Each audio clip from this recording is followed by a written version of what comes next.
Bonjour et bienvenue, j'espère que vous allez bien.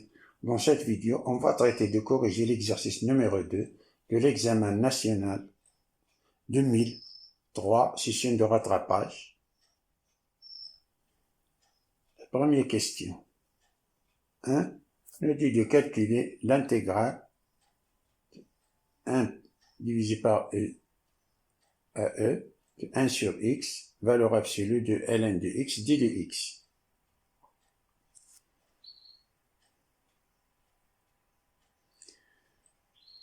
Grâce à la graphique du logarithme népérien,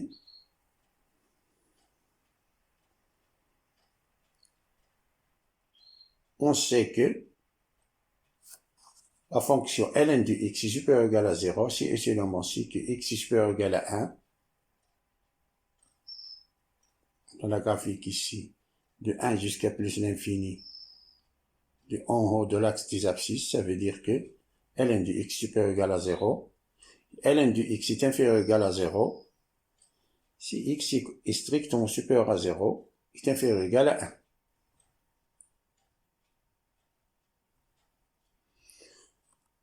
On a i qui est égal à l'intégrale de 1 divisé par e jusqu'à e de 1 sur x et la valeur absolue de ln de x d de x. Donc la variable réelle x varie de, c'est-à-dire qu'appartient à l'intervalle 1 sur e. On va fermer. Et la première chose que nous devons faire est de supprimer la valeur absolue qu'on a à l'intérieur de l'intégrale. Notre domaine de définition, c'est 1 sur e. D'après la graphique, on déduit que la valeur absolue de ln de x, c'est ln de x si x est supérieur ou égal à 1, qui est égal à moins ln de x si x est inférieur ou égal à 1, strictement supérieur à 0. Ce qui implique que la valeur absolue de ln de x est égale à ln de x si x est inférieur ou égal à e, est supérieur ou égal à 1. Car on a e, il est ici, à plus ou moins, c'est 2,72. C'est à peu près 2,72. Donc, dans cet intervalle, on a ln de x est positif. Par suite, la valeur absolue de ln de x, c'est ln de x. Ici, x appartient à l'intervalle 1 sur e, il est ici à peu près. S'il appartient à l'intervalle 1 sur e jusqu'à 1, de cet intervalle-là, on a ln de x est négatif. Donc, la valeur absolue de ln de x, c'est moins ln de x.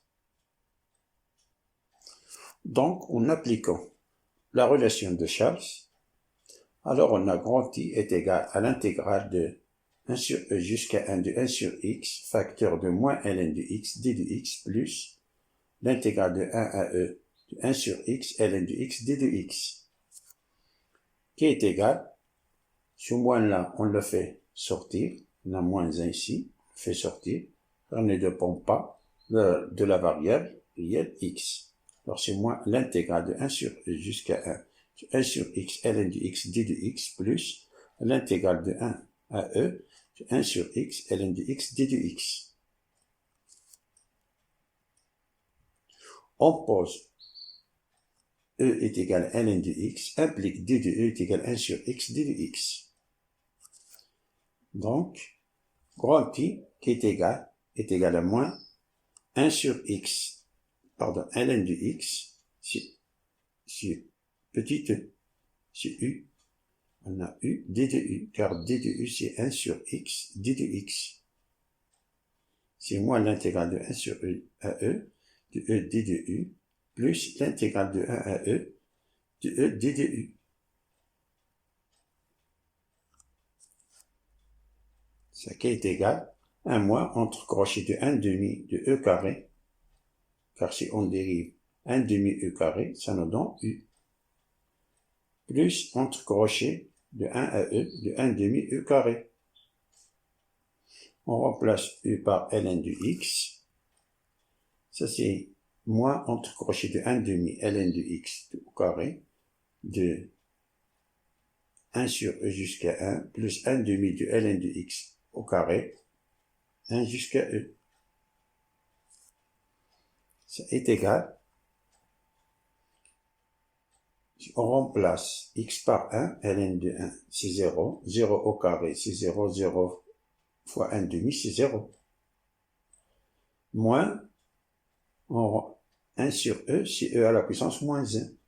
Si on calcule ln de e à la puissance moins 1, ça nous donne moins 1. Et moins 1 au carré, c'est 1. 1 fois 1 demi, c'est 1 demi. C'est-à-dire on a moins 1 demi. Plus, si on remplace x par e, ln de e c'est 1. Alors on a 1 fois 1 demi, c'est 1 demi. Si on remplace x par 1, ln de 1 c'est 0. 0 fois 1 demi c'est 0. Moins 0. Alors on a moins 1, c'est 1 demi. 1 demi plus 1 demi, ça nous donne 1. Passons à la question suivante. 2 petit a, qui nous dit déterminer les deux réels a et b pour que 2t divisé par 1 plus t est égal à a plus b sur 1 plus t pour tout réel t différent de moins 1.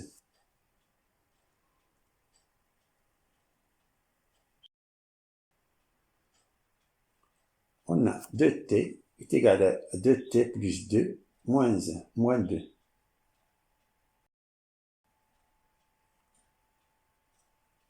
On a additionné 2 et on a soustrait 2 pour, ici on factorise par 2 pour éliminer 1 plus t lorsqu'on décompose cette fraction. Ça est égal à 2 facteurs de t plus 1 moins 2 divisé par 1 plus t. En décomposant cette fraction, ça nous donne 2 facteurs de t plus 1 divisé par 1 plus t plus moins 2 sur 1 plus t. On peut simplifier en haut et en bas par 1 plus t, car on a t différent de moins 1, par suite t plus 1 est différent de 0. Comme t plus 1 est différent de 0, alors on a le droit de simplifier t plus 1. Qui est égal, ça c'est 2, plus moins 2 sur 1 plus t. Ça, c'est égal à a plus b sur 1 plus t. Ça veut dire que a est égal à 2 et b est égal à moins 2. Et la deuxième méthode, on va utiliser la division euclidienne des deux polynômes. On a 2t divisé par t plus 1.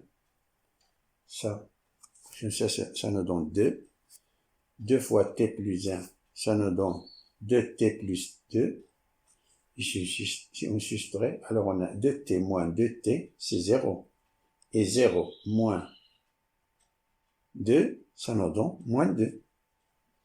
Donc, 2t sur 1 plus t est égal à 2, quotient c'est 2, plus moins 2 divisé par 1 plus t. Ça est égal à plus b sur 1 plus t. Ensuite, a est égal à 2 et b est égal à moins 2.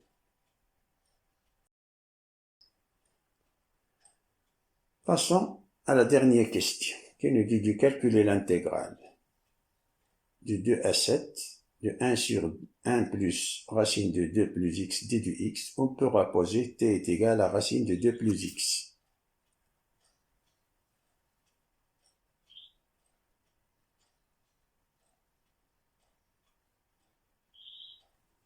On pose t est égal à racine de 2 plus x.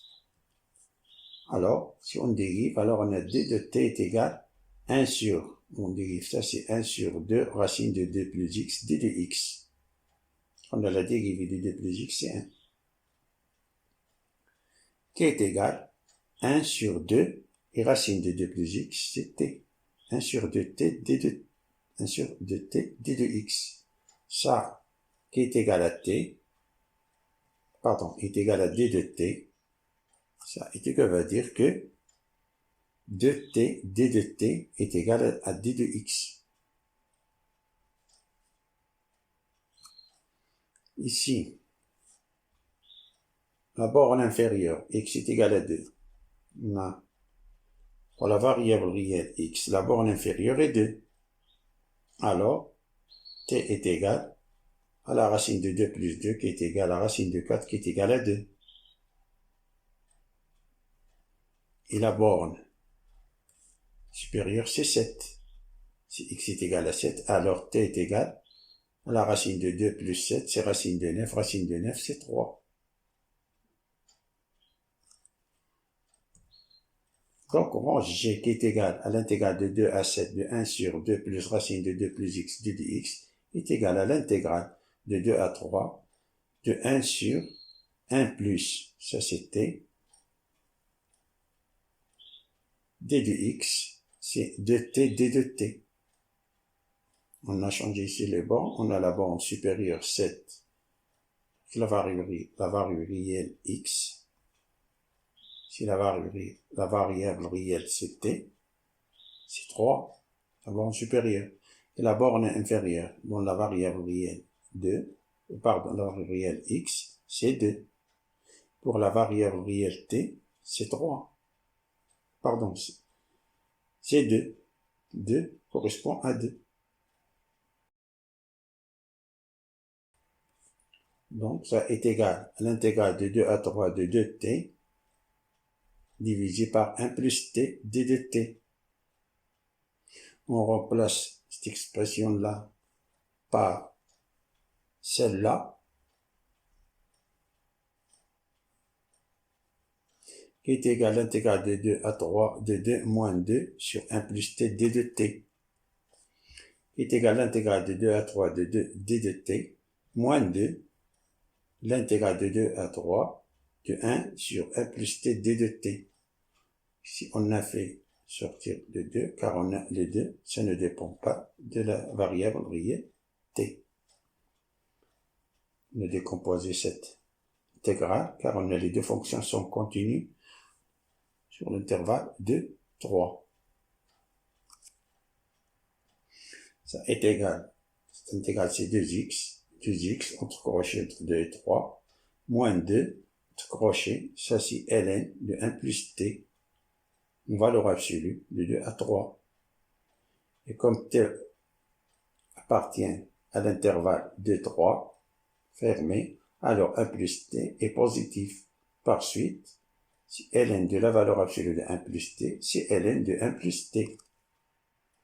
Alors ça est égal, on remplace x par 3, c'est 6, moins 2 fois 2 moins 4, c'est-à-dire 6 moins 4, moins 2 facteurs. Lorsqu'on remplace t par 3, ln de 4, moins ln de 3. Ça c'est 2, ça nous donne 2, moins 2 ln, ça c'est ln de 4 divisé par 3.